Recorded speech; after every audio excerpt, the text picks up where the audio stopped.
bribed international cricketers to underperform.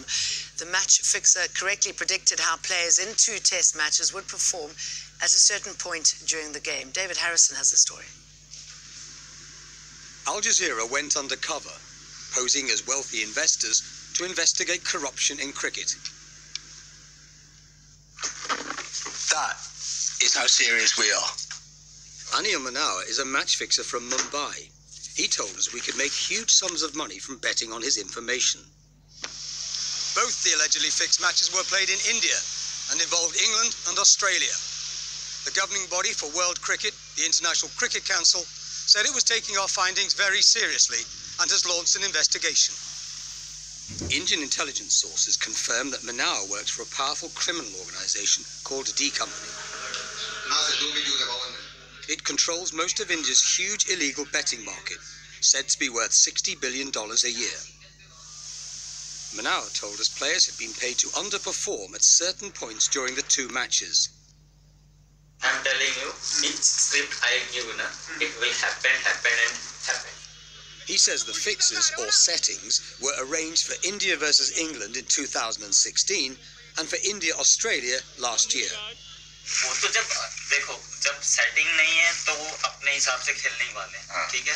लेकिन जब कोई सेटिंग हो गया है तो फिर वो हम लोगों के हिसाब से वो खेलेगा. His predictions were accurate in both matches. Our investigation also exposed 3 former international cricket players who were prepared to take money to fix matches. One of them is Hassan Raza, the former Pakistan star. He agreed to play in a tournament set up solely for match fixing. Are you interested, Hassan? Would you play? Yeah. 2 Sri Lanka players, Jivantha Kulatunga and Dilawa Lokoatigi, would also play. We will execute the plan. That's not a problem. Yeah. The fake tournament was planned by Dubai-based Gaurav Rajkumar. We'll plan it properly. They'd be like puppets. Exactly. Yes, you just got it. Total control. Now, what do you say to the millions of people who watch cricket innocently, believing it's fair competition? They spend good money watching cricket, and you're actually corrupting the game, Manawa. You're corrupting it. Manawa and all 3 players declined to comment. Rajkumar said Al Jazeera had invited him to act in a movie for public entertainment only. David Harrison, Al Jazeera, London. Andrew Mensel is a cricket analyst and podcast host. He joins us now on Skype from Johannesburg, from Sydney. Don't know what's correct there. Good to see you. Pretty disturbing stuff, right? I mean, we've seen this sort of thing before, though. What's different this time? Hi, Jane. Yeah, I'm in Sydney, actually. What's different this time? Well, we've seen a whole swathe of allegations come out of this Al Jazeera investigation, starting with doctoring the pitches and trying to coerce the groundsman into producing a pitch that will favour the bookmakers and their attempts at, making financial gain. But also now we're hearing a more wide-ranging allegations about the different ways of fixing the game. I think the first thing, I guess, is you've got to ascertain the credibility of these allegations and how really deep they run before you can make a judgment. But I don't think there's any suggestion that the main Australian team has been affected or any of their players. The ICC promised that it would clean up the game after the Pakistan match-fixing scandal. It clearly hasn't done enough. I mean, is this sort of thing difficult to cover? Is it difficult to cover all sides of any sort of investigation?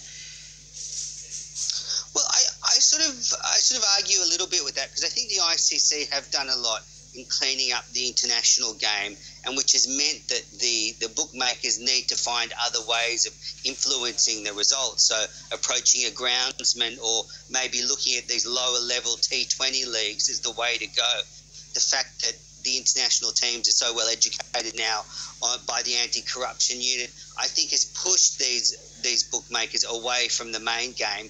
And if anything, we're seeing, low T20 leagues or groundsmen being coerced rather than the main international players. Okay. This sort of revelation, though, what sort of impact do you think it has on the game and the reputation of the game? Well, it's not a great look for the game when you have this sort of news come out, but I also think it's a bit of a wake-up call for the International Cricket Council that that the bookmakers are looking for another way in, so they've got to start to take more of an active role in preparing pitches, and maybe take more of an active role in looking at these smaller T20 leagues that are cropping up now more and more all the time, and just making sure that there's no corruption going on in the smaller leagues. And obviously the money is worth it, right? Because most of the time players go out there to win. Well, the money is worth it in what sense? For the players to take the money, or for the ICC to spend the money? Okay, Andrew, thank you. No worries. You can watch the entire episode of that exclusive investigation into cricket match fixing right here on Al Jazeera. It's Sunday at 20 GMT. Georgia has celebrated 100 years.